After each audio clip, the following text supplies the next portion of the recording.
स्वयंपाक बनवत असताना आपण बऱ्याच भाज्यांमध्ये शेंगदाण्याचं कूट वापरतो. शिवाय साबुदाणा खिचडी बनवताना तर आपण भरपूर प्रमाणामध्ये कूट वापरतो. अशा वेळी आपल्याला पित्त होतं. परंतु आपण जर शेंगदाण्याचा वापर या व्हिडिओमध्ये दाखवल्याप्रमाणे जर केला तर आपल्याला पित्ताचा त्रास नक्कीच कमी होईल.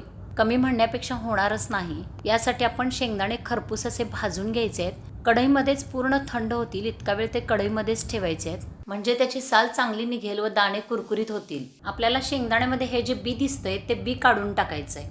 त्यासाठी आपल्याला सुपामध्ये दाणे घेऊन या पद्धतीने व्हिडिओमध्ये दाखवल्याप्रमाणे त्याची साल काढायची आहे. साल काढून झाल्यानंतर वाटीने रगडायचे आहेत आणि त्याच्या डाळी करून घ्यायचे आहेत. तयार झालेल्या डाळी सुपाने घोळवून अशा बाजूला करायच्या आहेत. शेवटी तुम्हाला कोपऱ्यामध्ये शेंगदाण्यांमधील हे बी जमा झालेले दिसतील.